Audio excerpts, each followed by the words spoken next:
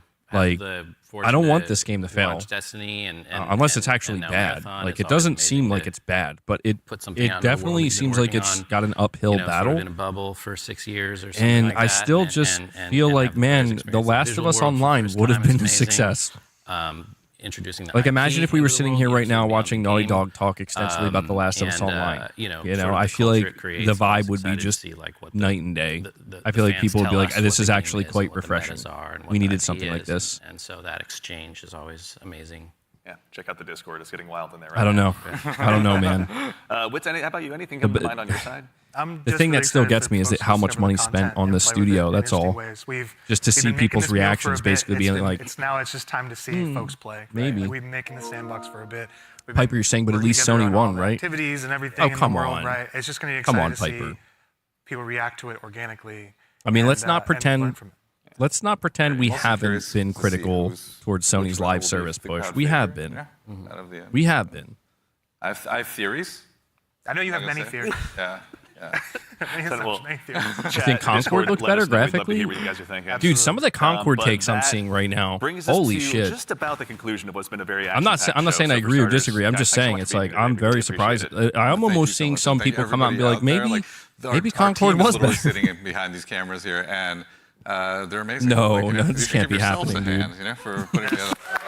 There's no way Bungie can't be down this bad that I'm seeing people being like, maybe, people looking at Concord being like, maybe we judged you too harshly. Also, there's an immense amount of staff here that no, has man, been not like this. To come and help work with us on this. So just want to make sure all of you. This doesn't look bad though. I have to admit, like, it doesn't look bad. Concord, I feel like just in many instances just flat out looked bad, dude.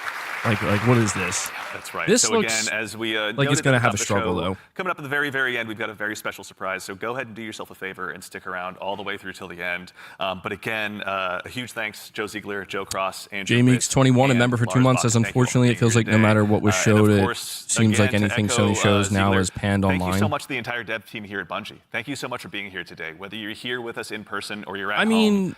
To a degree, but right now I think people are not looking at this so much as a Sony product as much as it's a Bungie product, man. It's a Bungie product. I think people know that about Marathon. So thank you so much. It's been a gargantuan effort, and it's all thanks Some to in the chat are clearly closet Concord fanboys. Most importantly, again, to all of you fine folks out there for joining us today. It's such a privilege for us to get the opportunity to share what we've been working on, and it matters most when you show up and join us. We know you have busy days, and we're thankful to be a part of it. So the idea of a closet, Saturday morning.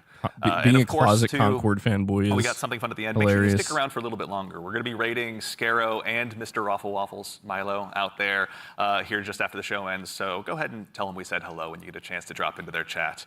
But as has become kind of a tradition here at Bungie with our streams, we've saved just one more special thing here for you at the end. Okay. Now, we've told you a lot about the game so far, but we haven't had a chance to really touch on the narrative just yet.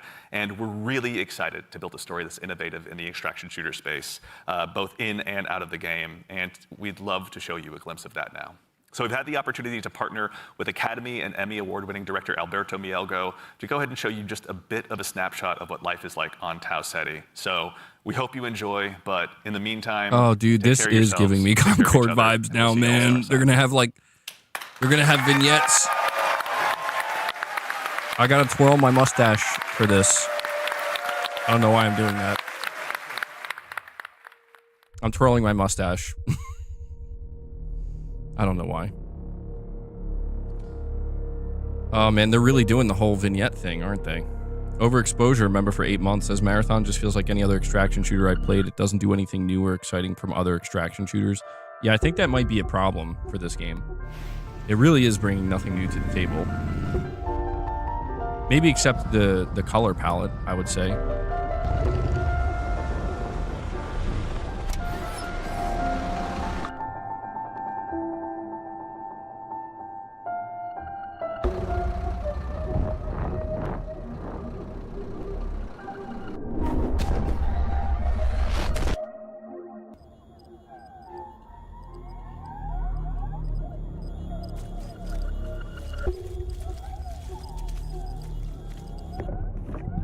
You like the art style?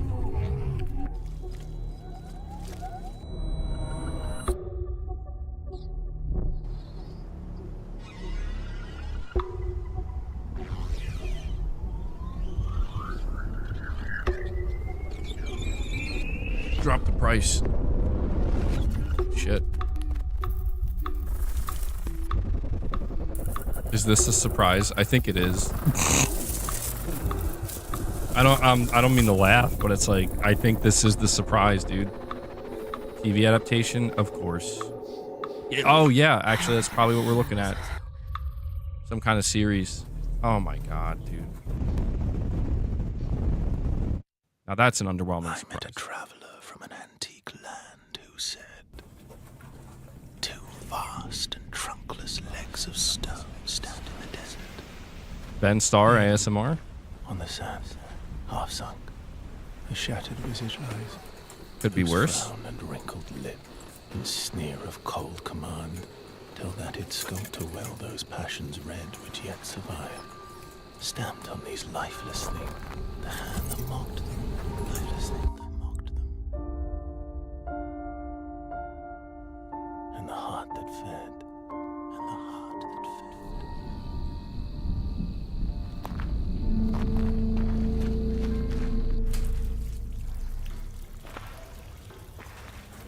I don't know. This is so unsettling. It's just, I don't know. It's very, very unsettling. I don't like it. Welcome once again. Once again. As the new shell. As the new shell. I mean, it feels just like what it is, right? Like $1 trillion. Like $1 trillion. Sakaguchi Genetics sent a reminder. Your shell repayment is coming up and will be charged against your line of credit. Yeah, I know. Disturbing. I know. Mind if we skip the formalities this time? Got a big contract waiting down there. So. Understood. Let's proceed with your grounding exercise. Are you familiar with this item? That's my lucky charm. Yeah. It's supposed to be my lucky charm. It's cursed. So the story is you're inside an AI image generator. Oh, is that what?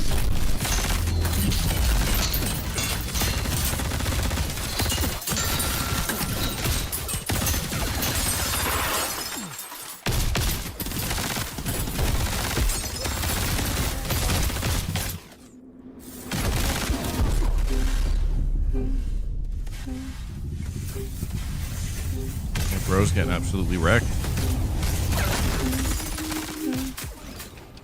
Can you identify her? Yeah, that's my mom. That's your mom. Now, consider this. Do you recognize this child? Who are you? I don't know. It's you. What? Really? I would doubt this is for single player mode. That would be a huge surprise, actually. That would be a genuine surprise.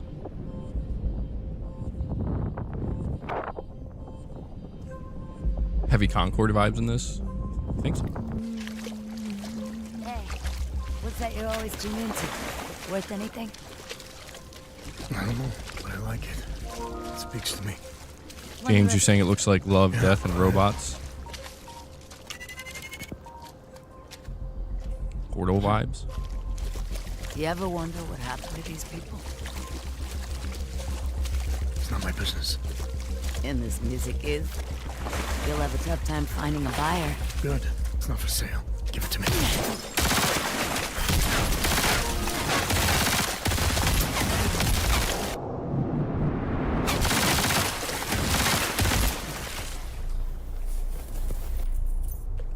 All right, he's definitely the coolest character, I think. I like the stealth shit. Especially like the stealth camo, Metal Gear vibes. I like it.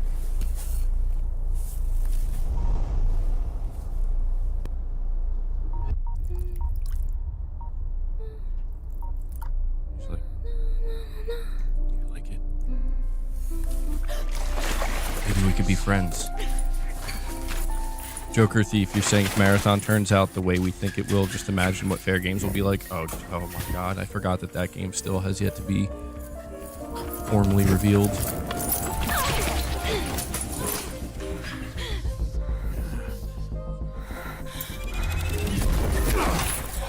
Kane, you're saying don't want to be a hater, but what the F?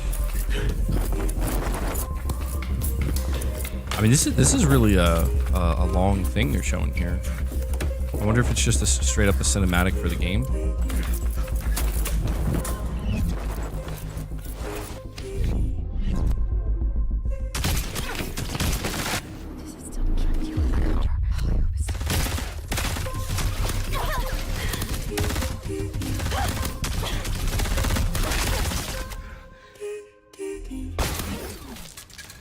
Damn.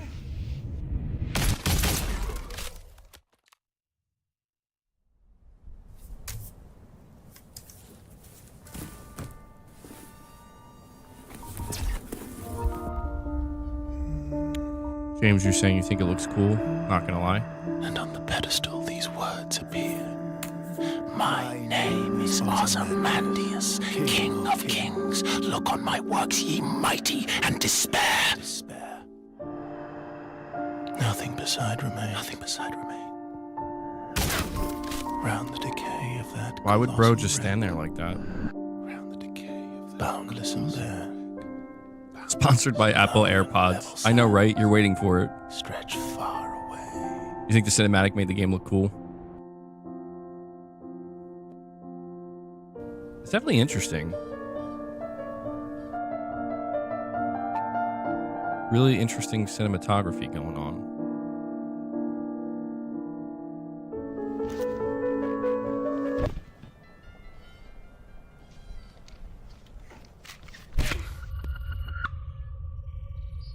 Do you recognize this child? Oh, he did respawn.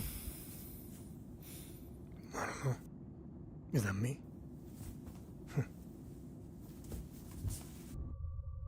Okay. That's weird. That's pretty cool.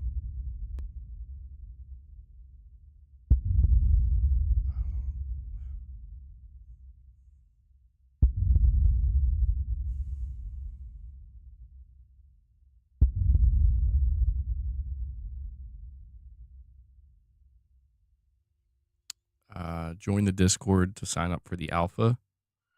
Deathloop 2. Oh god. Somehow Deathloop has returned. So I guess that's it. Alright. Well, damn. Let me sort out my camera here and we'll talk.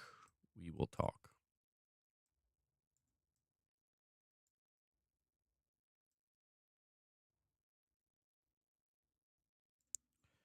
Give me just a moment to get this where it's gotta go.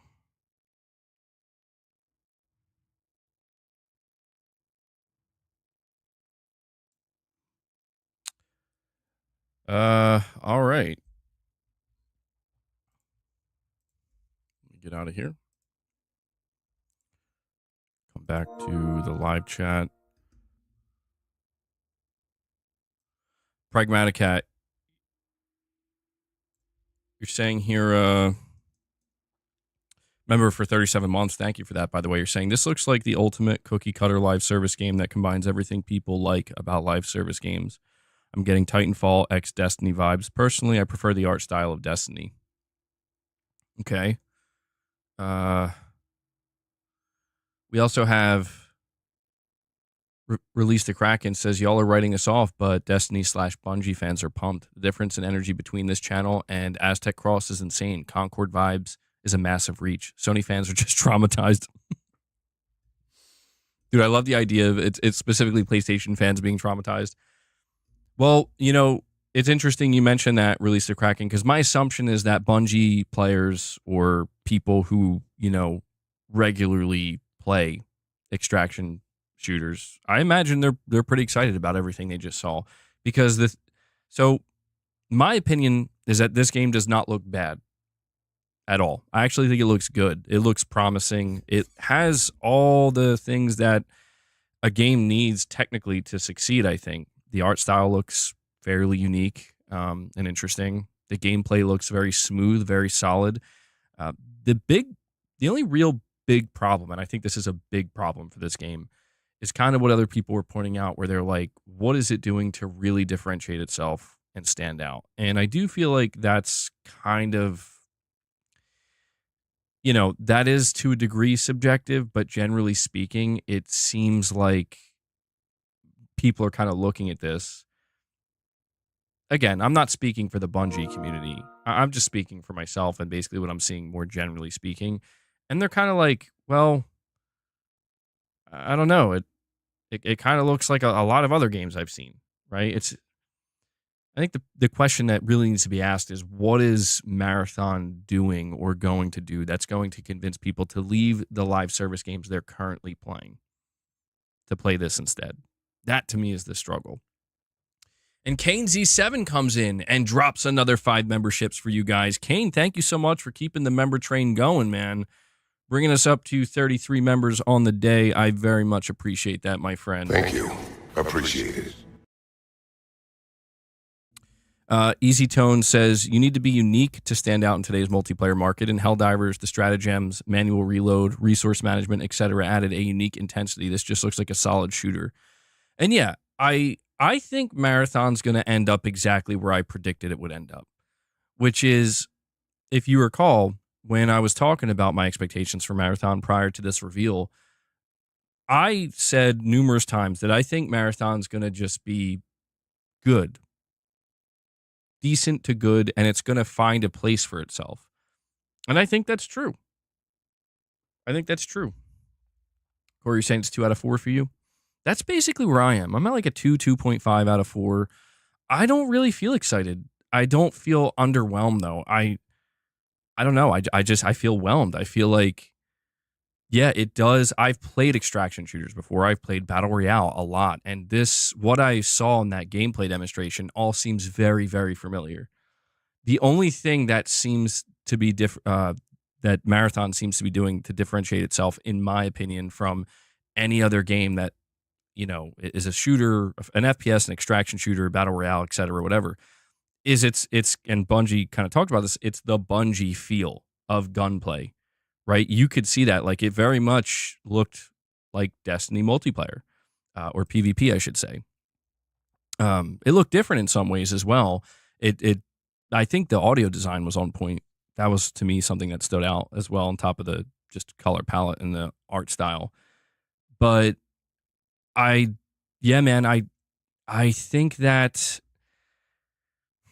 think if Bungie and Sony are hoping that Marathon's going to be the next big thing, I feel confident in saying it's not going to be.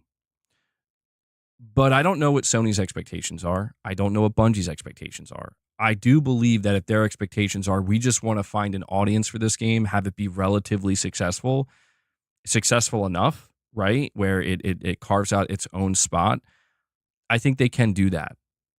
But I'm not so sure how to feel about the internet's reaction, because it's like Release the Kraken said, there are a lot of people right now who are, either Bungie content creators or have followed Bungie for a long time and are fans of Bungie that are feeling good about this game. But I'm also seeing, just outside of that, so many opinions that just seem to be, if not negative, just meh. And so I don't know what that really means for this game. I feel like, there is no universal hype Is it free to play? We still didn't get that answered. The gameplay trailer has a lot of dislikes, does it? Damn. Do you think it's too soon for you to say that, man? It could be. Yeah. I mean, look, somebody mentioned earlier that like nobody was really paying attention to Helldivers. Somebody also just mentioned, Easy Tone, you mentioned the things that Helldivers did to make it stand out, for it to be unique, right? And these are things that I don't think many people were paying attention to. The biggest thing that I think worked out in its favor, Helldivers 2 that is that it was under the radar. There was no expectation behind it. There was no hype for it. And that worked out for it, where it just kind of organically caught people that like, oh shit, like word of mouth, right? The difference is there's immense pressure on Bungie right now with this game, where it's like, so this is going to be amazing, right? Like this is going to be better than Destiny, better than Halo, right? And that's a lot of pressure to live up to, man. And Corey the Legend Landiga comes in, dropping another 5-bomb for you guys. Corey, thank you so much for keeping that member train alive and thriving, man. We are now at 38 members. Very much appreciate that support, my friend. I'll be back. It's Corey. Every day. Love to see it. Let me, looks good, but no price tag. Maybe they're undecided. Has anybody considered that? Has anybody considered that maybe Sony, the only mandate that Sony gave them is do not price this game yet? Like, do not announce, like, don't decide whether it's going to be priced. We have to see the people's reaction to it. Maybe if it was overwhelmingly positive and universally hyped, maybe their reaction to it would be, okay, let's charge $40. We can get away with it. If the reaction is middling or underwhelming, you know, then maybe it comes down to, okay, we have to release this free to play. We don't really have a choice. I'm going to check some of the replies. So first, I'm going to check the official PlayStation Twitter. So they just put it out 4 minutes ago. Marathon launches September 23rd. Looks like they put out a blog post. I'm going to go check to see if we can get any more details on the blog post. So PS5, Steam, Xbox Series consoles, September 23rd. I do think an advantage that this game has going for it compared to any other Sony Live service is it is fully multi-plat. I think that there is a built-in fan base, Bungie fan base, still, living on Xbox, and I think that this game will benefit from that. The blog is just describing the gameplay. They're explaining what runners are. They're talking about the different styles of gameplay, the world. I'm trying to see if they're giving anything on pricing. With Marathon now revealed, it's time to expand playtests so Bungie can continue to develop alongside player feedback. We're beyond excited to invite more players into Marathon to hear what they think. We have so much more to share in the weeks and months ahead. We're just getting started. So they didn't mention anything about a beta. It launches September 23rd. No pricing, none of that. Okay. Let me check some of the replies here on the official PlayStation Twitter. So far, the top comment is hard pass. Should have been Destiny 3.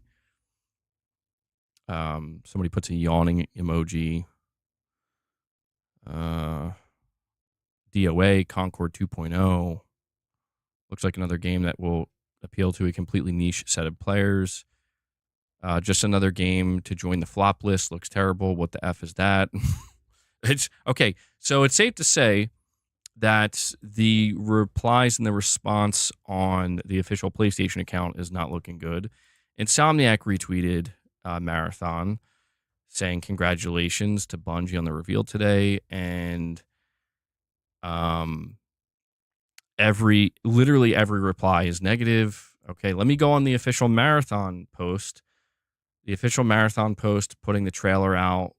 Ben Starr did do the voiceover. Let me see what people are saying. Somebody says looks good. I want to sign up for the alpha code. People are expressing frustration because apparently they said Marathon the game. Don't worry, everyone will be able to sign up in the Discord tomorrow for a chance to be selected for the closed alpha. And then on the Discord, they said, thank you for your interest in the Marathon closed alpha test. You must be 18 years or older. You must currently reside in the United States or Canada. So they didn't mean literally everybody. People are frustrated about that. Somebody says looks fantastic. Visual style is peak. I wish the Locust Shield was big enough to cover a bit more than just himself, though. Here we go. This game will, if this game ends up being like the cycle, I think it could easily be amazing. Somebody, the official Razer account says they love it. Appreciate the narration. So, okay, all right. This is fascinating. This is another top reply on the official Marathon account. Somebody says, some people are so easy to please, huh? I don't get the hype. So it's much more mixed underneath Marathon's account. It looks boring. I'm seeing people being positive. I'm seeing people being negative. On PlayStation's account or any accounts associated with PlayStation, I'm seeing people be totally negative, just completely negative. Let me see if I can find a... Let me go to Bungie themselves. So... Okay, they didn't actually... They just retweeted stuff from the Marathon account. They didn't actually put anything out. Where else could I go, I guess, to check? I could go to the trailers, check the comments on YouTube. So I'm on the official Marathon YouTube account. This was on par with Landfall. Absolutely incredible. Oh, wait, this is the cinematic short. My bad. Hold on. I'm not trying to look at the cinematic short. I'm trying to check out the gameplay. So let me check the Marathon gameplay overview trailer. Sorry about that. Ben Starr stays employed is the top comment.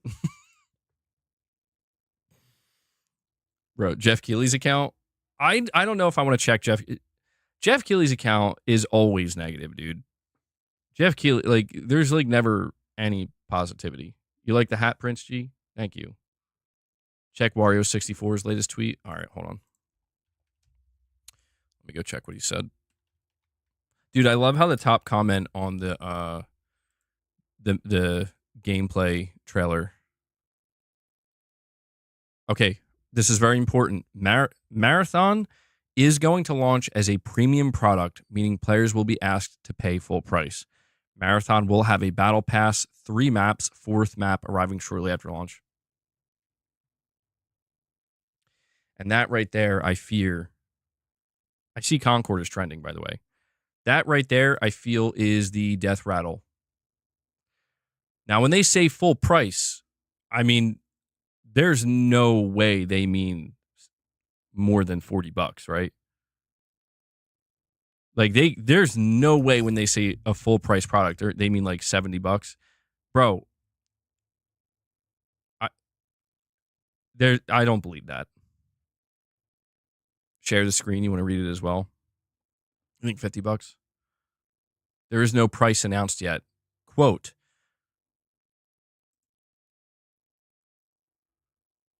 Hold on. Okay, so the quote from is this from somebody from Sony or Bungie? Let me see.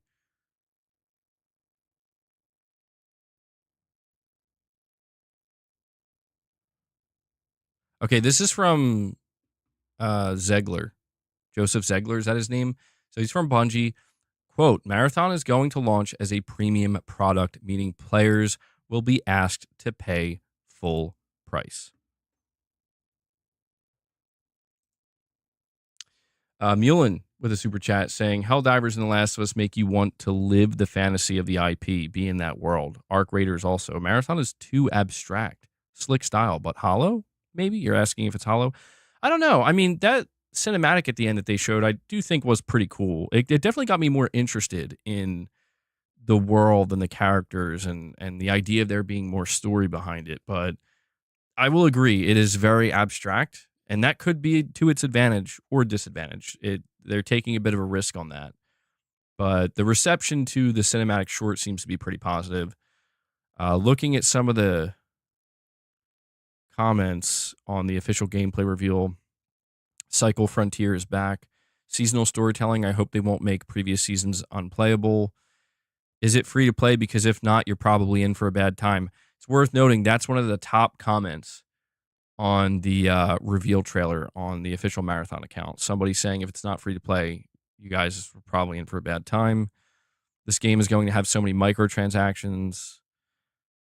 5 minutes to simply say, have you ever played an extraction shooter? Yeah, it's one of them. Kind of wish they did anything but an extraction shooter out of this. I had wished for some sort of single player story with a Marathon reboot, especially because of the cool art style. I hope extraction shooter fans will have fun with this at least. I like that the last thing in the trailer essentially says keep gambling. All right, let me check some of the comments under Wario64 putting it out here that you're going to have to pay for this game. The top reply as of right now on Wario64's post announcing that Marathon is a full paid game is Okami13 saying full price as in $70. Say it ain't so. Below that is a comment with even more upvotes. Somebody saying paying full price for a game and then being asked to pay for battle passes afterwards with the cold sweat emoji. The next top comment, not for live service games. I'll pick it up for $5 in a few years' time when it's just another multiplayer game. Somebody says, wait, this game is not free. $70, not even PC extraction shooters cost this much. Concord 2 guaranteed, dead on arrival. These are all the replies. Like, bro, there's no way. I don't know if this would be on Sony or if it would be on Bungie. There's no way either of these companies are stupid enough to think they can charge $70 for this. Historic bomb incoming. Dude, it's one thing if you want to charge 40. I can understand that. I expect that. I expect $40 because that's how much Sony's other live service games are. It's how much Helldivers is. If they come out here swinging with $70 and a battle pass, they are fucking out of their minds. I can tell you right now, I will not pay $70 for this game. Well, assuming if I get to try it for myself, and it's like, wow, there's something really special here that I didn't get to, that wasn't conveyed in the trailer. But right at them showing this and knowing it's a live service, knowing it's knowing that Helldivers is $40, it's like I'm not paying $70 for this. You think I'll pay for it because I'm a Sony pony? No, there have been PlayStation products I've skipped over. Absolutely. This could easily be one of them. Corey, you're saying I'm late. There's no campaign here. Wow, she's dead, Jim. Looks like Brink 2.0. Brink. Bro said Brink. Brink. Didn't people like that game? I haven't heard about that game in years. There will be a $120 early access battle pass edition. Bro, do it. Sony, do it. I'm not going to lie, bro. If we have to see, if Bungie has to be Concord 2.0, if Sony has to go through it again, if we have to bring out how many times do we have to teach you this lesson, old man? If that's what we have to do, then so be it. But there's no way this game is going to succeed at $70. And if Sony actually thinks that, they are truly deluded on a level that I didn't think was possible. Now, again, it seems to me like Bungie is allowed to do what they want with this game. So the question will be, if this game comes out at a full $70 price point, if this happens, is that Bungie's decision or Sony? Now, Sony does own them. And Sony is in charge of the financial stuff and the financial management. So I would assume that is Sony's call. But it could be Bungie's. I don't know. But if it is worth noting, I want to put this out here now because I don't want to jump to conclusions. I want to put it out there. When they say it's a full price product, they could be referring to the $40 price point. They could be referring to that because that's what's been established for Sony Live Service. But again, this game there's no PlayStation Studios logos around here. I don't know if anybody noticed that. There's like no PlayStation branding on this game whatsoever. Tom Henderson put out a poll. What are your thoughts on Marathon? I'll definitely play. I'll give it a try. Not interested. I'll give it a try. 45% so far. Not interested. 33% saying I'll give it a try. 21% saying I'll definitely play. All All right, let me go check. I guess I should go check Jeff Keighley if he did a poll. He didn't do a poll, which is surprising. Marathon releases September 23rd on PC and console. Top reply, we don't need yet another Overwatch clone. Oh, it's not an Overwatch clone, but... bro, oh my God. Somebody said, white nerdy men only on stage. Day one purchase for me. What? What are we doing? How did we get here? Bro, how did we get... That's like an upvoted comment, bro. That's an upvoted comment. No way. I didn't even notice that. Can't call it woke now. Can't call it woke now, can you? Oh my God. Do you think... Dude, that's wild. That's some wild stuff right there, man. I love gaming. I love the video game industry. All right, we have 18 May saying, when Bungie released Halo Reach, it came with Forge mode, Horde mode, campaign, and multiplayer. There's no way Marathon is $60. That's what's so sad, man, is like, may the Lord have mercy on Bungie and Sony's souls if they actually announce that this game is going to be 70. I'm not going to lie. I got my popcorn ready, bro. I can assure you, this is one of those situations. Doesn't matter if it's Sony or not, bro. If they come out here and they have the balls, to be like, we're charging $70. I got my popcorn ready. I might not even be able to eat that popcorn because I'm gonna have to rant about it. But I can't. Listen, I'm not gonna go ballistic. You know what I'm gonna do? $40 on Steam and $70 on PS5. Okay, then I would lose my mind. Listen, what I would do in all seriousness, if the price of this game is actually $70, I will have to make a dedicated video, not, as respectfully as I can, trying to inform both Bungie and Sony that you are making a huge mistake. Heed the warning of gamers, bro. Like, this game is not going to survive even remotely at $70. Here's the only other thing I can figure. You ready? Here's another angle before I read these other super chats. I just want to say this before I forget. It could be possible that Sony has already decided this game is DOA, but they paid $3.6 billion for it. So they're not worried about it surviving. They just want to get as much money up front as they can and then just let it die and then completely absorb Bungie. $70 is not confirmed. Joe Zegler from Bungie did confirm it is a premium product, and he said it's going to be full price. That's what he said. Okay? So you have to determine for yourself what you interpret as full price. Do you $40? Is that full price for you? 50, 60, 70? Now, I know I'm going like full conspiracy mode here, but I'm just trying to consider all the possibilities because I'm trying to rationalize how they believe they could get away with $70 for this game.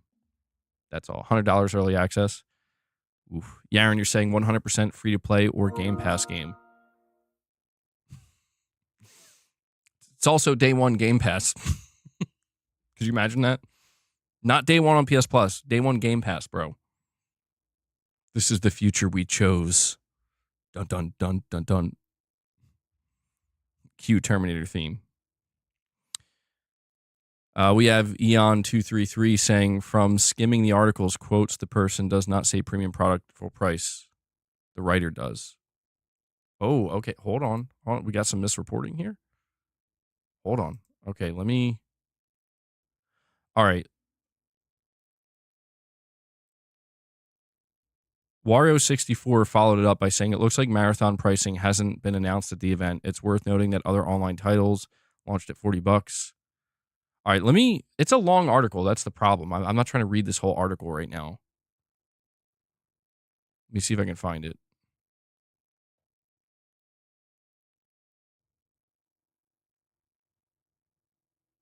It's a very long article. I want to do my due diligence here, though.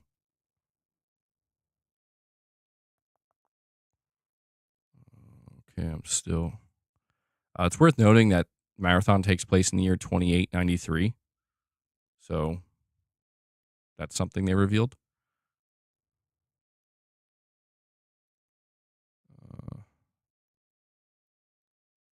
Still looking, still scrolling. I'm assuming it's at the bottom, like towards the end. Okay, so the kicker here is that Marathon is going to launch as a premium product, meaning players will be asked to pay full price. Based on what I experienced and what was told, it'll have a battle pass, 3 maps, and the 4th will arrive shortly after launch. But no frills gameplay. Fun, no frills gameplay, a story that currently is very vague in its nature. Okay, so yeah, that was not a quote from a Bungie dev. All right, so to clarify, this is from a GameSpot article where they interviewed devs. And towards the bottom here, they say the kicker here is that Marathon, I can only assume they are writing this line with this level of authority because they did ask the devs, but they didn't quote the devs. So GameSpot says in their reporting here, the kicker here is that Marathon is going to launch as a premium product, meaning players will be asked to pay full price. Okay, so this is an important differentiation. GameSpot is saying we will have to pay full price. They're confirming it's a premium product, and they're the ones saying we'll have to pay full price. So we're kind of still in the same boat. I'm not going to lie. That doesn't change much. So it's good to get that clarification. I don't want to misreport anything, but we're still in the same exact boat. We don't know. We don't know how much this game's going to be. I'm going to stick with 40. I just can't believe. I refuse to believe anybody at any one of these corporations or companies is deluded enough to think it's going to be 70.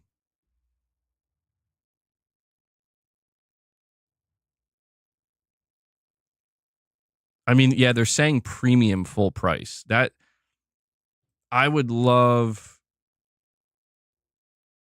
We got to get some clarification on that. Premium product, meaning players will be asked to pay full price. I don't know. They can't keep this in the dark, man. Somebody says whether it's $40 or $70, this game is going to have a huge uphill battle. It needs to be free to play. Helldivers 2 was an anomaly. $80. Oh, please. Now I'm going to double up on the popcorn if it's $80.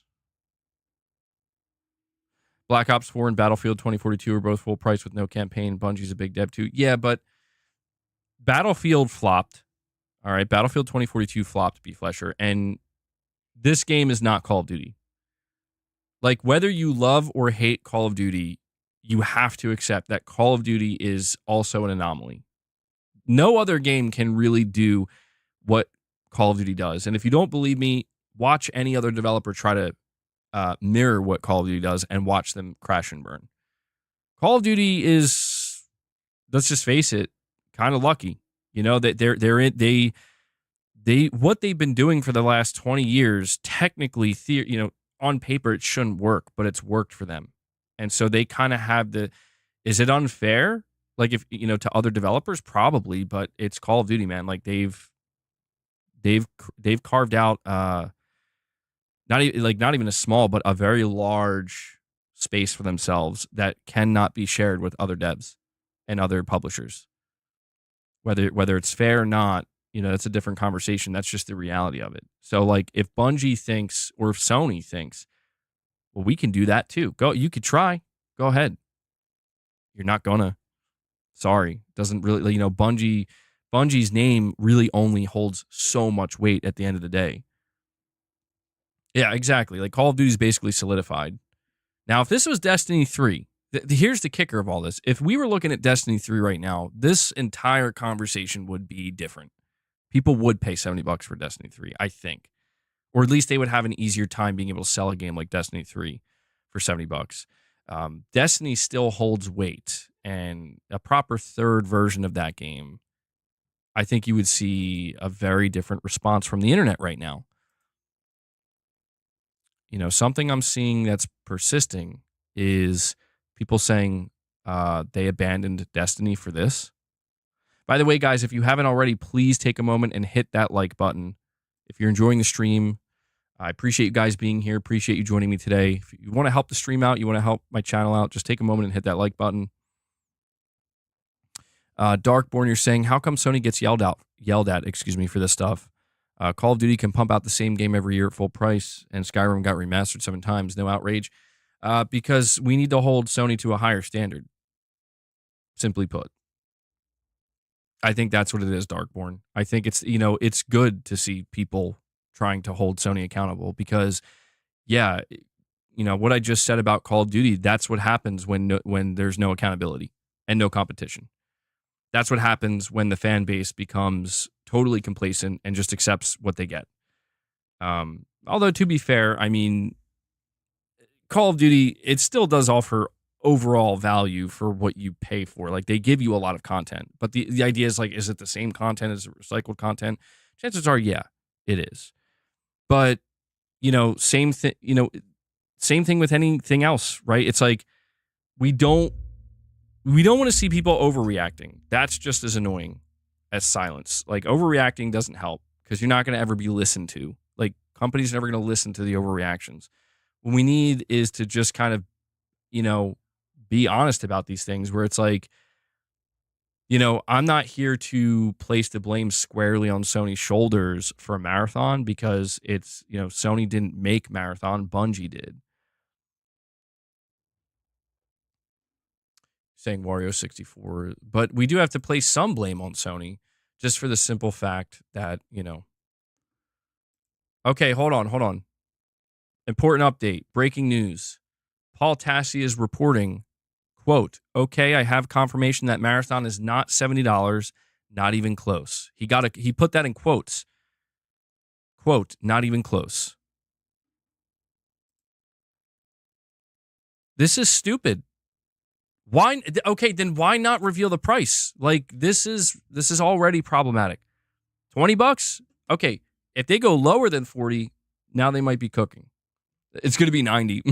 It's going to be even more expensive. Oh, dude. No. That's it. That's all we got. They still haven't given a price. We're hearing it's going to be a premium product. We're also hearing it's not going to be $70.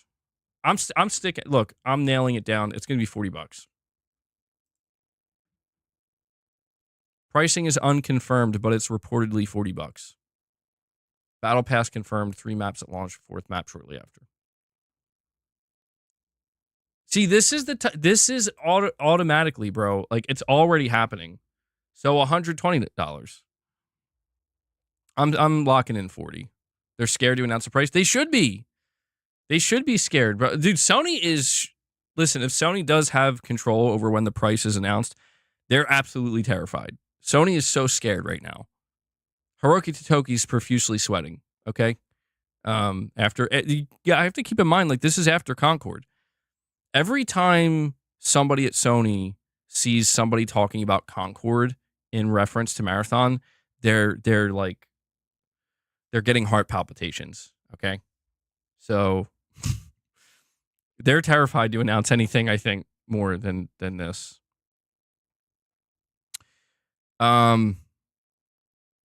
TO on tap, a member for 7 months, says, if this game went into PlayStation Plus Extra, I think it would find a solid audience. Shout out to Boss. Yeah, I don't know where he is right now.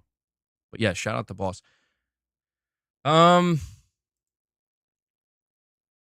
Yeah, I mean, I'm not saying the game I'm about to reference is anything remotely like this. It's not, but I remember... See, Sony, if you have any question how dense Sony really is, and I'm not trying to, like, go out of my way to shit on them. It's just, it's the reality, right? Like, never forget that Sony tried to price Destruction All-Stars at $70. And they found out very quickly, oh, wait. And so you know what they did? Now, they did the right thing. They got the message. They're not that dense. They're dense enough to price it at $70, but not dense enough to keep it. They were like, we're going to put this in PlayStation Plus and drop it to, I think they dropped it to $40 or something. Corey says, respect to Leia. Yeah, Leia doesn't get enough respect around here. So,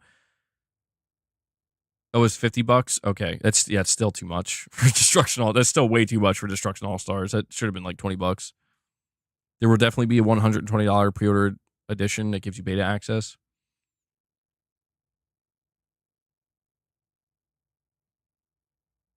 You think the gaming crash is incoming? I don't think that it's going to crash, but I just think companies need to wake up, man, and just start making stuff that people actually want. Not saying people don't want Marathon. I'm just saying it's like Sony.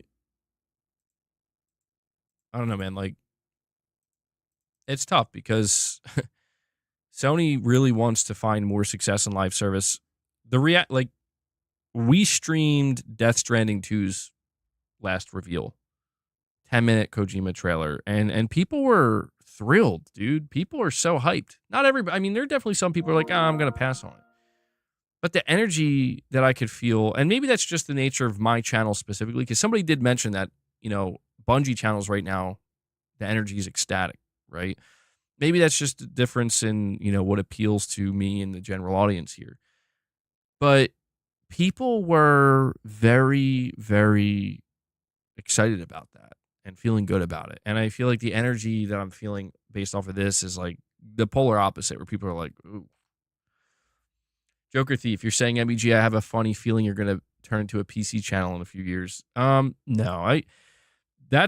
unless Sony does something absolutely wild and unconceivable with the PlayStation 6, that will not happen. Because you have to understand, dude, PC is my last resort. Okay? I don't want to play on PC. I don't want to be a PC gamer. If PC is the only option, I don't know, man. I probably would truthfully go to PC before Nintendo. But even then, I don't know. I would have to think about that. Do I go to Switch 2? Do I go to PC? But the idea is the only way I would be done with PlayStation is if they would have to do something like monumentally crazy. That's just like, oh, so you just want to kill the PlayStation business. Gotcha. And I don't think they're going to do that. Like, seeing something like what's happening with Marathon, I don't know. If Sony announces we're not making single player games anymore, if they do something like that, it's like, yeah, I'm out. I think everybody would be out. But yeah, man, when it comes to the idea of switching to PC, that would only happen as a last resort. Even if games went day and date to PC, every game, I still wouldn't, because I don't want a game on PC. It's just not where I want a game. I have nothing against it. It's just not for me. That's all. So you don't have to worry about that, Joker. Hopefully we don't have to worry about that, right? But when it comes to how much is Elden Ring Night Rain, I think Elden Ring Night Rain is 40, 50. I think it's $40. Yeah, I'm pretty sure it's a $40 game. $50 for the premium edition.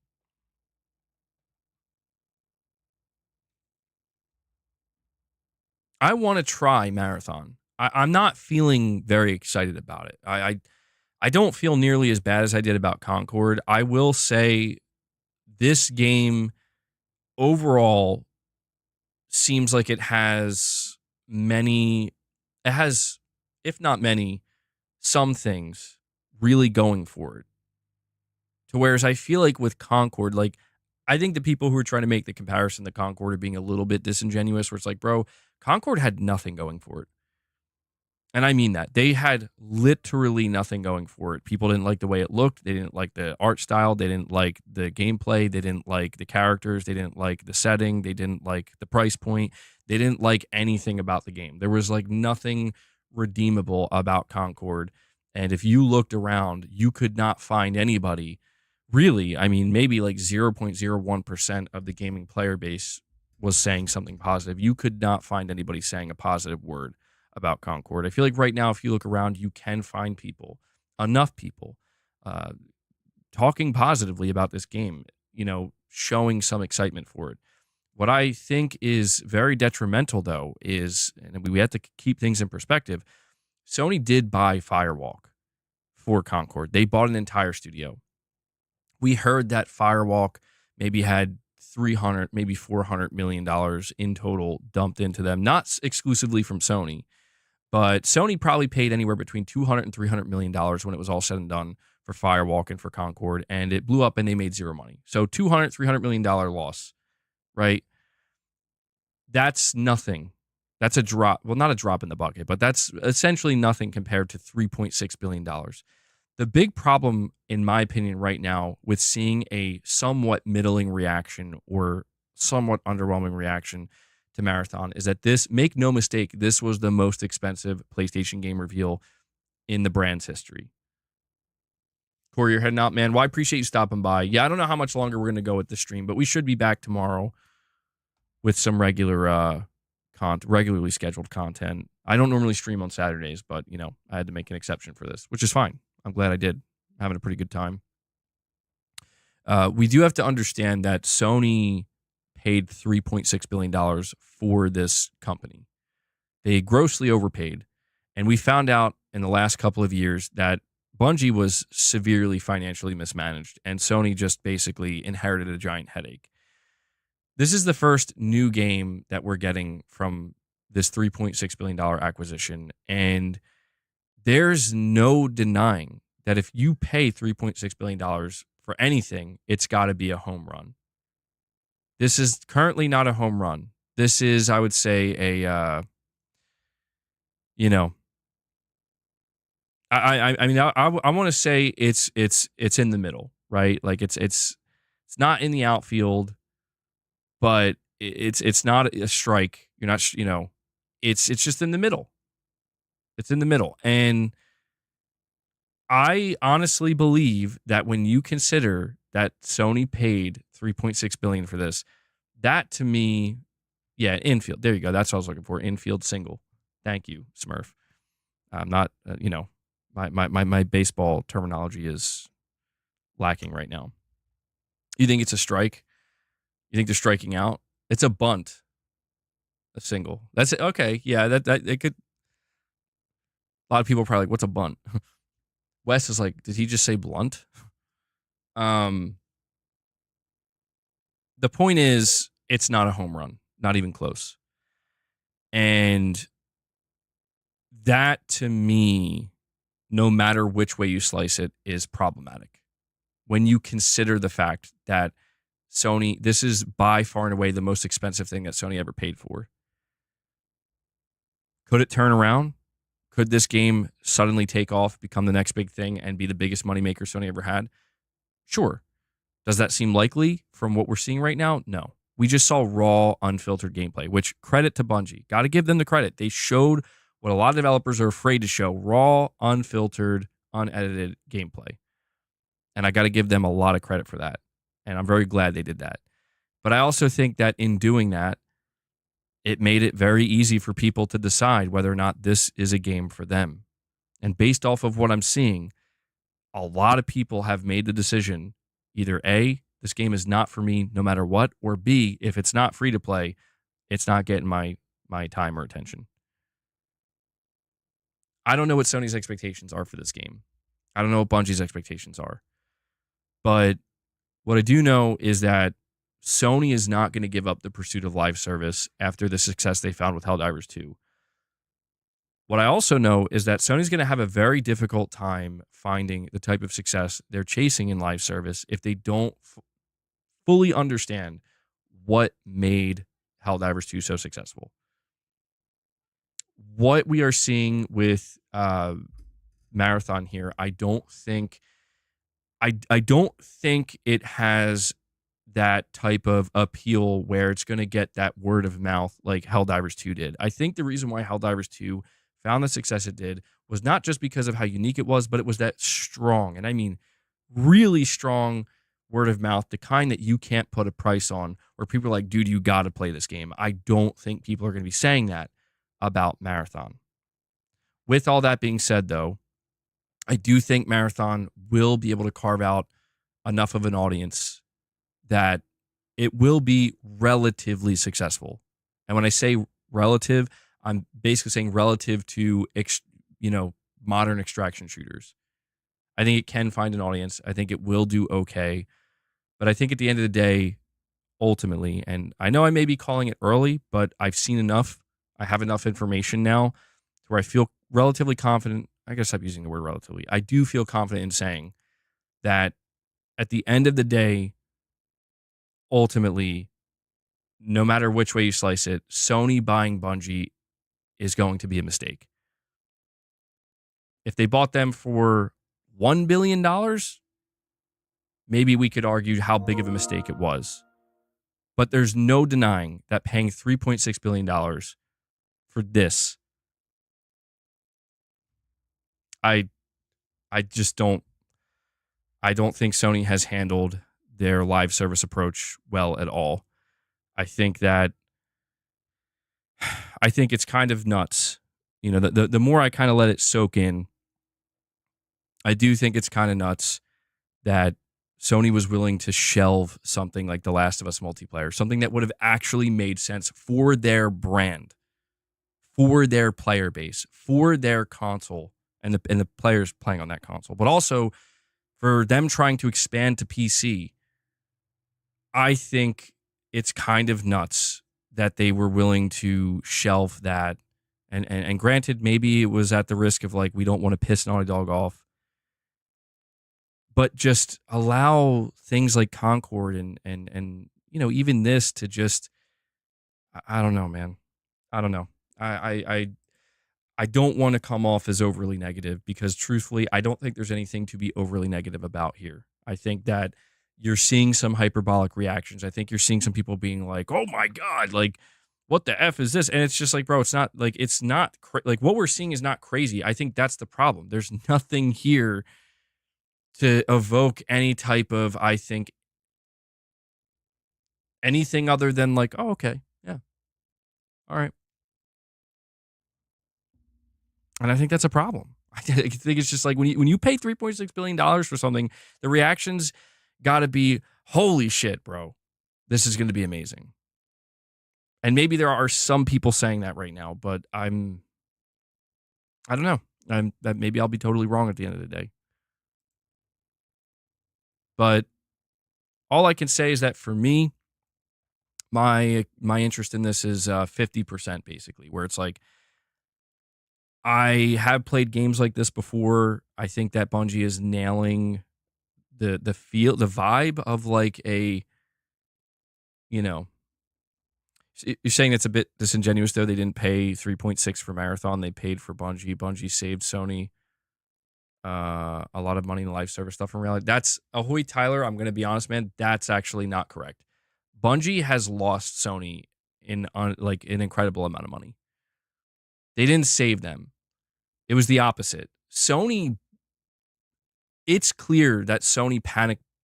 They panic bought Bungie because they thought that, well, let's face it, they announced they're acquiring Bungie immediately after Activision was announced to be purchased by Microsoft. Sony was unsure whether they wanted to go through with it. Seeing ABK get purchased pushed them over the edge where they're give them whatever they want. Get the deal done now. I guarantee you that's what the conversation was like on the phone. Get it done, whatever it takes. That's why Bungie was given so much control. That's why Bungie was allowed to do whatever they wanted. That's why Bungie's allowed to release this game on Xbox, even though Sony won't even put Lego Horizon on Xbox, right? What Sony didn't know when they bought Bungie is that, holy shit, we just bought a massive developer, one of the biggest developers in the industry, that doesn't know what they're doing with their money. They're severely mismanaged, and now we have to clean it up because they're our responsibility. And that lost Sony a lot of money, dude. Something else I can say with confidence is Bungie will never make back that $3.6 billion. Not even close. That's not happening. And that's definitely not happening with Marathon. So, putting aside how we feel about Marathon from a financial standpoint, from a business standpoint, this ain't it. So, Microsoft bought ABK and people talked all day about how bad of a deal that was. But at the end of the day, ABK is making Microsoft a lot of fucking money. Now, granted, they're not making them $68 billion, but they're making them enough where it's like we could pull this off. Maybe we might be able to get out of this hole. Maybe I'll be honest with you. It's still, that's such a staggering amount of money. It's like, we'll see, but they're making money. My concern with Marathon here, dude, is, people are talking about, I ain't paying $40 for this. And I'm like, it's not my job to worry about Sony's money, but it's just, I don't know what they're doing, man. I don't know what they're doing with this live service. I feel like at the end of the day, if I'm just using my common sense, whatever common sense I do have, it seems to me that Sony they're like, look, we have to go through with Marathon for better or for worse. And we have to let Bungie do what they do because this is what we paid for. It can't get any worse than finding out that pretty much the entire leadership of Bungie ran the company into the ground financially. And now you got to eat that. And they did. They ate it and they dealt with it. So now let's see if you could get something out of this. Can we get any juice out of this squeeze? I'm just not convinced that it's, it might be a couple drops, dude. Maybe it'll be more than that. Maybe it'll be half a glass. That's great. That's something. But I don't know. I'm not really feeling any hype or excitement. I was kind of hoping that I would be delighted by Marathon. Instead, I'm just basically like, yeah, it's pretty much what I originally thought it was going to be, and it didn't do anything to wow me, and that's fine. Not every game has to do that. This game might just not be for me, and that's perfectly fine. Not every game needs to be made for me, but it does naturally make me begin to question, I wonder how in the bigger picture of things, how Sony's feeling about this. I wonder what this means for Sony's overall live service approach. Bungie saved Sony from releasing 8 other live service games. That's not true. That's ahoy Tyler. I'm just trying to be real with you, man. That's not what did that. You can thank Concord for that. Bungie served. So listen. You have to understand with that logic, Bungie also reviewed Concord and said that's good enough. Make no mistake, Sony was a fucking deer in the headlights when Concord released. Sony had no idea what was headed their way. And Bungie didn't save them from that. And I just think that Sony had to learn the absolute hardest way. Like, let's just face it. Like, I'm just going to put it out here and be as brutally honest as I can. Sony didn't need Bungie for literally anything, ever, at any point. Because the only thing that Bungie could have done to save Sony is save them from Concord. If Bungie said, Sony, do not fucking release that game, and Sony was like, what do you mean? We paid like $300 million for this. And like, trust us, cancel it, pretend it never existed, thank us later. If Bungie achieved that for Sony, I would say that was maybe worth it. Because you're talking about stopping quite literally one of the biggest flops in gaming history. But that didn't happen. Bungie didn't stop that. Now maybe they did warn Sony against them, and Sony was like, meh, we're going to do what we want. Which also doesn't make any sense because it's like, but you paid for this. You paid for this consultation. I paid a lot of money for it. So from my perspective, Sony never needed Bungie for anything. Sony, Jim Ryan, and the now the ex-CEO, and I have to emphasize the word ex-CEO, Kenichiro Yoshida greenlit the acquisition of Bungie. It wasn't just Jim Ryan. An acquisition of for a company for $3.6 billion, that's one of the biggest, if not the biggest acquisition in Sony's history. You better believe that's going to the top. Kenichiro Yoshida said yes. And that's why he's no longer the CEO. Because you know who wouldn't have said yes? Hiroki Totoki, the current CEO, who comes from the CFO position, who would have said, are you out of your goddamn mind? We are not paying. Now, maybe not. Maybe, I mean, Hiroki Totoki obviously played a part in that because he's the CFO. The point I'm getting at is that Sony just simply never needed Bungie. And they only bought them because they felt panicked when it comes to Microsoft just acquired some of the most successful live service games in the industry, and we don't know if they're going exclusive. Keep that in mind. You can't really be that hard on Sony for panicking when they truly didn't know what Microsoft's intentions were. Believe me when I tell you, if Sony knew from the get-go that Microsoft was going to be putting all of their games on PlayStation or a majority of their games on PlayStation, and especially pushing the live service games on PlayStation, believe me when I tell you that Sony would have never bought Bungie. They would have been like, oh, okay, oh, well, great. Okay. Yeah, this is great. We don't have to worry. But yeah, man, and to be clear, it's no hate on Bungie. This isn't a matter of me hating on, I'm just speaking the truth here. Like, but I don't know why people overlook the fact that Bungie literally said themselves, not that long ago, that if it wasn't for Sony, they'd be gone. It's the other way around.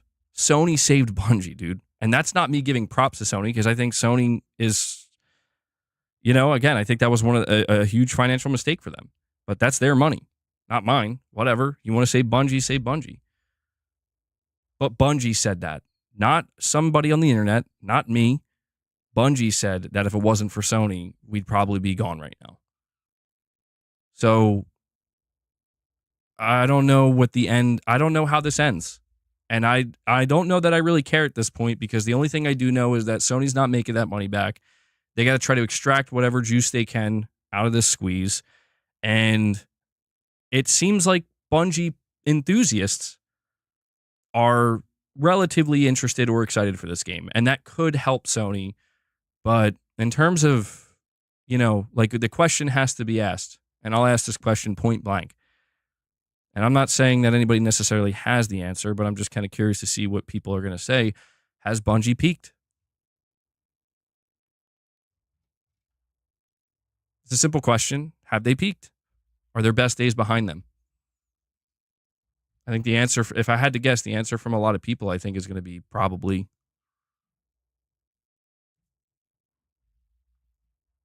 If you don't think Bungie peaked, then I think you're putting a tremendous amount of faith in their future, and that's fine. But keep in mind, we heard last year that Destiny 3 is not in development. So I don't know what the future of Bungie looks like. All I see is Marathon, and I wish them the best, and I will try. And who knows? Like I said, until I am able, I'm assuming there's going to be a beta at some point that I can interact with.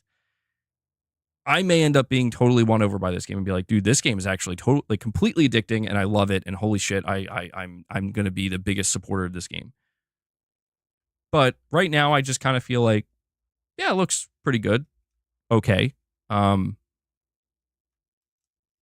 I don't see it being a game that, if it's $40, I could see myself buying it and playing it. But I could see it being a type of game where it's like, maybe I'll try to get the platinum, play it for like a month or two, maybe 3 at most. And I don't know if I'm going to keep buying battle passes. I don't know if I'm going to keep coming back to it. I don't know if this is going to be my go-to game, MBG, behave like a Nintendo YouTuber, hedge and wait for this to blow over. Piper, I'm sorry to keep you guys waiting with your super chats. You're saying, how can Sony find out what made Helldivers 2 successful when Sony didn't make the games? Well, Sony funded the entirety of Helldivers 2. And this is where Sony has shown some wisdom. And this is where, look, I know people are like, bro, you just you don't like anything Sony does anymore. That's not true. Listen, I think people tend to view me as like if I'm being negative about something Sony's doing, then I'm basically being like the haters. And it's like, no. This is where I will defend Sony a little bit and give them credit where people should be giving them credit. Something that nobody wants to really talk about in depth is the fact that the developers of the CEO of Helldivers right now straight up just said that if it wasn't for Sony's support, I'm trying to remember how he worded it. I don't want to misquote him.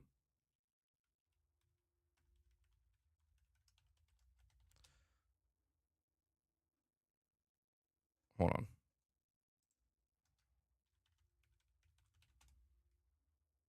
So look, Helldivers 2 CEO praises Sony for their creative freedom. And there's a whole quote here where he says, the other big surprise, and this is a quote from Arrowhead CEO, the other big surprising thing, and this may paint me in bad colors, is I came into this thinking the relationship with PlayStation would be very different. Now I have 12 years working with Paradox as a publisher. I assume Sony, having paid a lot of money for this project when talking about Helldivers 2, would exert a whole lot more control and run the show more or less, because what do these wild kids here in Sweden know? But I've been very pleasantly surprised to see how creator-friendly PlayStation has been as the studio. Truly, truly impressive. There have been fumbles, of course, any company does, but they've been an amazing partner throughout, and I think that they get a bit too much flack from the Helldivers 2 community at times. Helldivers would not exist if PlayStation was not so focused on creating cool stuff for players. And I'm not blowing smoke up their ass. They've just been genuinely a good partner in this, end quote. That's from the CEO of Arrowhead, dude. And this is where, when things are going good, it seems like people just want to turn a blind eye and be like, Sony still sucks. I don't know what to tell you. When things go bad, you will see certain groups of people very quickly, like flies on shit, dogpile Sony. And I get that. I get it. But this is where I'm just trying to be fair and say, this is straight up from the horse's mouth. I'm not saying this about Sony. I'm not saying this about PlayStation. This is Arrowhead CEO straight up saying that this game wouldn't exist if it wasn't for Sony, and that Sony gets too much flack from the community sometimes. I'm not the one that said that. But at the same time, I'll be the same person here that will tell you Sony did pay $3.6 billion for Bungie, and it's not looking too great. Easy Tone, you're saying, what do you think made Helldivers so popular? What is the lesson? The game had a lot of promo. That game had a lot of promo and was ignored, and then suddenly it went viral. I think it's word of mouth. Easy Tone. I think it's that no one really knew what they were looking at when they saw the gameplay. Because you're right, the game was marketed. I remember, I will never forget, I was watching a state of play. I think it was late 2023. We were watching a state of play, and they showed that little demo, that gameplay demo of Helldivers 2. And I was like, this looks fucking awesome. Like, this actually looks really cool. And what I saw from people were like, maybe. Doesn't look bad. Nobody was saying it looked bad. The worst thing I saw people saying was that they're like, it's just not my type of game. That's what I saw. And I was like, oh, well, I guess my assumption at that point was I think Helldivers will do okay. Kind of what I feel about Marathon, to be honest, is like it'll do okay. It'll find an audience and do well enough, but it's not going to be a big thing, And then, yeah, from that point on, man, when the game came out, I think people they're like, oh, shit, I get it. Like, I think people just didn't get it. I think Helldivers 2 is actually genuinely one of those games that when people saw it, they didn't get it. They didn't understand what they were looking at fully. They didn't understand the depth of the game. You could argue maybe that was Arrowhead's fault for not showing it in depth enough. But I think this is one of those games where, like, once you get your hands on it and you're specifically playing with a couple of friends, it clicks. And boy, does it click. And I think that it clicked so good, so well, that it made people go out of their way to go, tell people like, you got to play, like, you got to try this. Trust me. And I think that just caught fire. The reason why I don't think that will happen for Marathon is because Marathon, it is true, it's not doing anything unique, and that might be its biggest hurdle. That's what's creating the uphill battle. Is there was no uphill battle for Helldivers 2 because there was no high expectation. But it turns out that when people played it, they're like, dude, this might be the most unique game I've played in years. This is truly fresh. This is truly new. Stratagems, stuff, you know what I mean? Like the brutality of the game, the unforgivable nature of the game, but also the silliness of the game at times. Like, it really was something new and unique that people, when they played it, they're like, I had no idea. We just saw raw, unfiltered gameplay of Marathon, and one thing that becomes clear is it's not doing anything new. And I'm not here to tell you it needs to. I'm just here to tell you that in order for a game to take off like that, like wildfire, and get that super incredible strong word of mouth, it has to do something that no other game at that time is doing.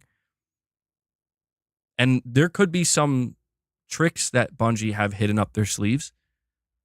That's possible, but I'm not convinced.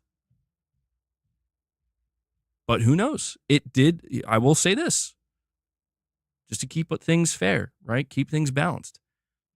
I may not be convinced about Marathon, but it took until Helldivers released for it to catch fire. So I'm not going to count Marathon out. I'm not. I'm going to have my thoughts on it, my opinions, but I'm not going to count it out. This is not a Concord situation. That I can say. So we will see, man. We will see.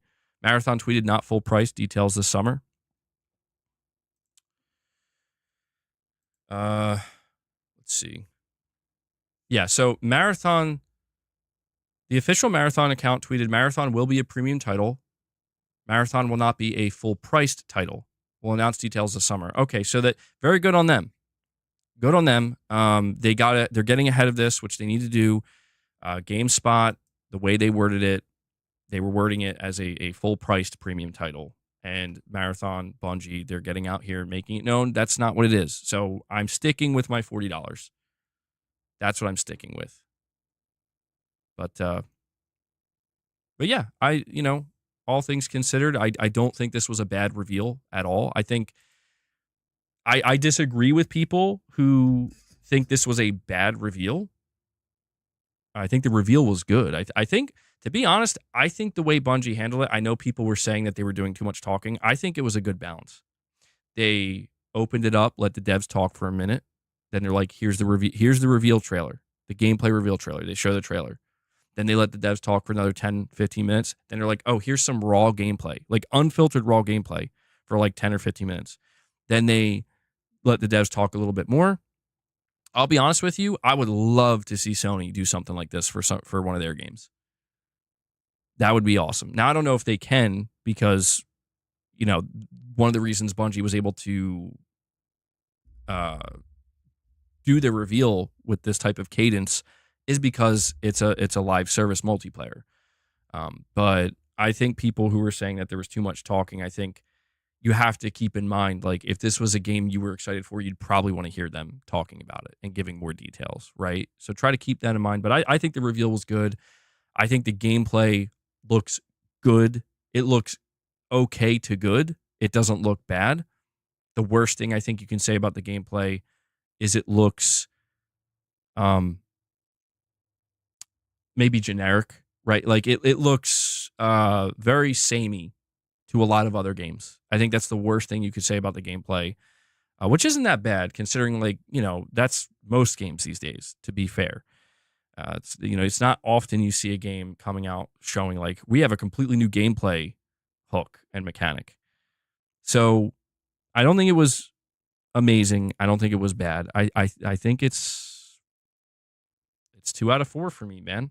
That's what it is. It's I'm looking at my poll. We got over 1,000 votes. My poll's not looking good, bro. 39% of you are giving it a 1 out of 4. 24% a 2 out of 4. That's where I would be. So I would be with the 24%, and then 22% a 3 out of 4, and only 16% a 4 out of 4. That's just, that's just my, that's the poll on my channel. I'd be curious to see, like, what other people in other places are saying. When someone is presenting something, you expect talking and showing, not all showing. Yeah, it's not like a showcase. I didn't have a problem with that. I think that a game like this, and honestly, like, bigger live service games, I think do need that. They do need more info, but I think it's worth noting that Bungie also probably felt the need to do that because they're talking to a lot of Destiny fans. And Destiny fans are pretty hardcore, man. Like, especially those who've been there since the beginning and are still there. Like, they want to know the deets, right? Like, they want to know everything there is to know. And I think that Bungie is leaning into that, and that's smart. I think that's what they should do. So, overall, presentation was good, man. Game looks okay. I will try it. I'm not going to write it off. I actually think that the one thing I will say is it seems to be nailing the feel of an extraction shooter, because when I was watching that gameplay, it's very stressful. I mean, obviously they picked the gameplay of people winning and doing good. Make no mistake, there were people getting absolutely wrecked and feeling like complete shit, Jeff Keighley, and others. But yeah, dude, it was doing, I think, a good job conveying, like, okay, this game is going to have the high stakes, high risk, high reward, stressful situation where you're in the middle of dealing with AI bots while there's real players hounding you, and you got to balance all that. So I think it did a good job of conveying, like, what an extraction shooter is, the highs. I think they purposely didn't want to show the lows because the lows are pretty bad. They're trying to mitigate that, I notice, where it's like, yeah, dude, how are you going to sell an extraction shooter to the masses? And they're talking about these kits you can get where it's like, well, if you lose everything, we can give you a base kit. And they're trying to say that this base kit will give you just enough of an edge to be able to operate effectively. But I do have to question how far that goes when it's like, if you're going up against teams that are kitted out, how effective can you really be? Like, where do we draw the line between pure skill versus inherent statistical advantages, right? That'll be very interesting to see as we go ahead. But yeah, man, I don't really know how much is left to say. I think that it's going to be an interesting ride from now till September. I mean, it is worth noting, and I didn't even talk about this, but yeah, it's a September release, September 23rd. So we don't have to wait that long for it. If there's one thing I can say is they're announcing and they're going to release very quick, and looks like they're going to try to take in as much player feedback in that like 6-month window as they possibly can. And it will, be interesting to see what they say about that, if maybe it ends up making a huge difference.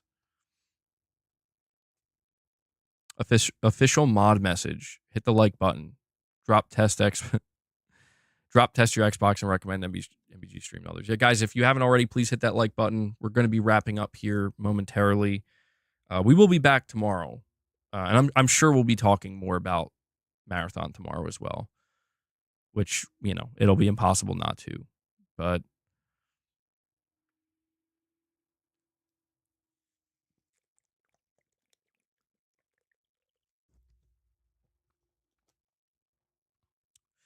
you're saying that you think that's what turned you off, Pragmatic? Had it look stressful? I mean, that's the nature of these types of games, man. Like, I'm used to it to a degree. So I have well over 1,000 hours in PUBG.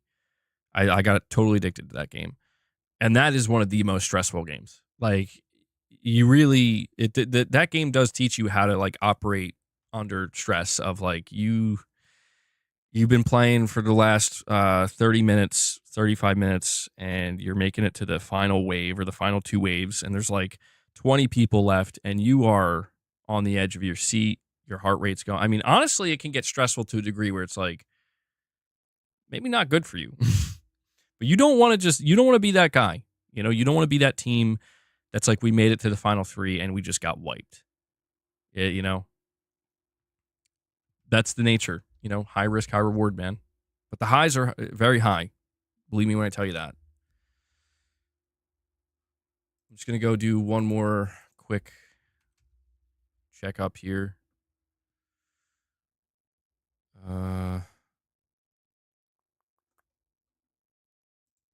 it's such a shame to see Concord trending, man.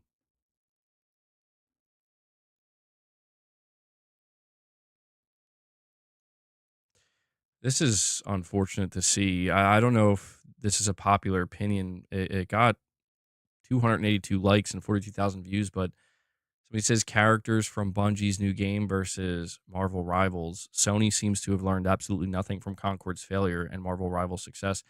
And, you know, Marvel Rivals is it's a complete thirst trap, you know. I mean, it's for gooners, straight up. You know what's interesting is they're putting a character here that is a guy. I'm pretty sure it's a dude, and they think it's a female. So I don't. But then there's somebody else says, they said this yesterday, Marathon is going to flop like Concord. Meanwhile, the art styles, and they're showing two characters from Marathon stacked up against two characters from Concord, and it's night and day, dude. Like, Jesus. Marathon looks like a Concord twin. Looks like Concord's twin brother. What? All right. Well, I mean, it's Twitter. You know, it's like, what am I expecting?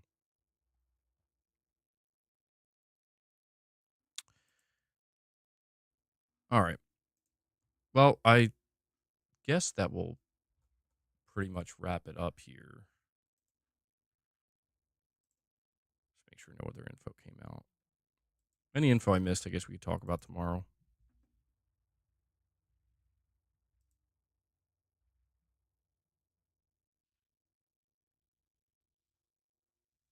Okay.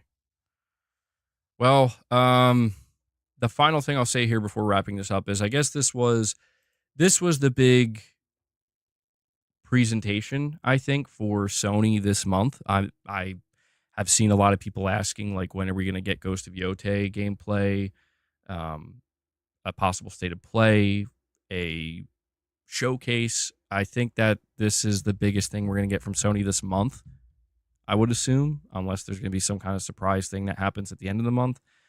And my guess is that going into May, we're going to start hearing about Sony's plans for a proper showcase or state of play to start seeing some of Sony's other games. But, you know, seeing that this is a big live service game that was revealed for Sony, I do wonder how the rollout and the reveal for other live service games that Sony still has cooking, how that's going to work. We do know that there's, you know, Horizon multiplayer, Fair Games. I think that might be it. Or there's that game from Dark Outlaw. Only 3 maps. Yeah, so the idea of there being 3 maps, it's worth noting that extraction shooters, they feature very large maps.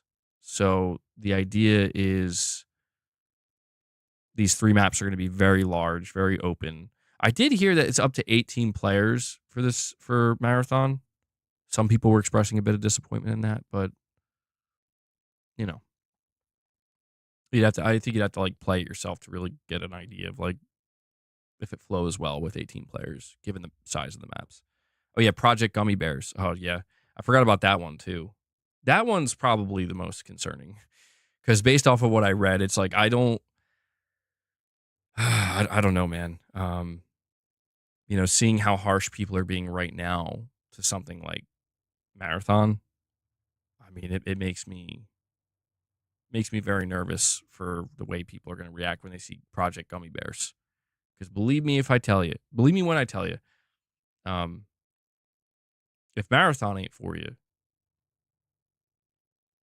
highly doubt Gummy Bears. Watch the video from Dr. Lupo. He explains everything better than Bungie, and he has more gameplay. I think I'll probably do that later on. Try to get some info on it, and maybe we could talk about it tomorrow. But I think that'll wrap up the stream. I think it already went on a bit too long. Let me end this poll here. you guys can check the results. Any news on Oblivion remake? I haven't heard anything. No. Michael, you're saying Marathon looks amazing. Shame to see so many gamers jaded and hating on it. Is it depression? I don't think Marathon should get any hate. That to me is kind of strange. I've been seeing some people hating on it, and I'm like, dude, I don't think there's anything to hate on here. Like, I think the absolute worst thing a person could feel for Marathon is indifference. That's it. Like, if it goes beyond indifference, I have to genuinely question, what did you see that upset you? You know what I mean? I didn't see anything that should be upsetting. They hated on Helldivers as well. I don't remember seeing as much. I think Concord changed everything, dude. I'll be honest, man. I think Concord made it so that like, dude, when Naughty Dog announced Intergalactic, and I will admit, like, I can understand it's like it's a space themed game, you know, and you kind of compare the cinematic you saw for Intergalactic to the vignettes from Intergalactic or Concord. But yeah, people were like comparing Intergalactic and Concord, and I'm like, what are we doing?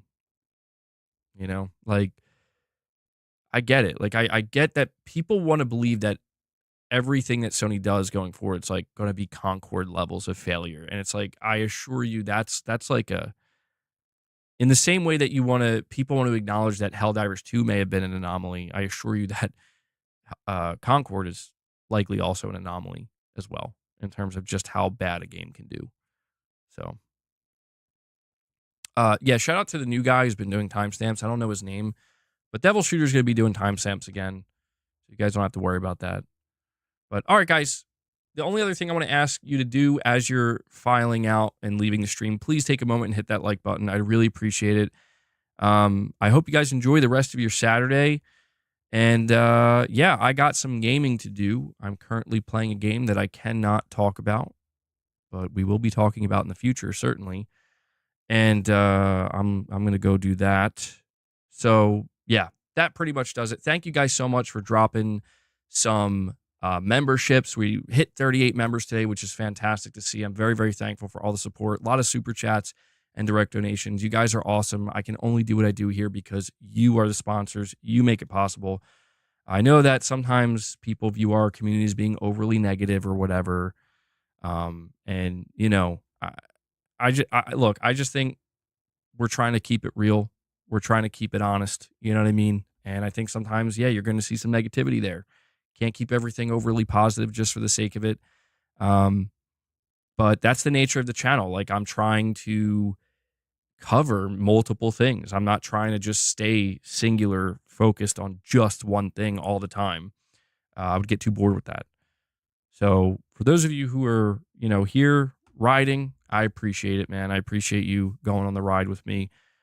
But yeah, no, it's not a sponsored game. No, it's not a sponsored game. Not a sponsorship. That I don't really do. So, is it possible that MBG has some reviews coming in the future? I don't know. People have been asking me to do that for a long time. We'll see what we can make happen. All right, we'll see what we can make happen. But yeah, that does it. Enjoy the rest of your Saturday, guys. We should be back here tomorrow. And yeah, so until then, take care, everyone.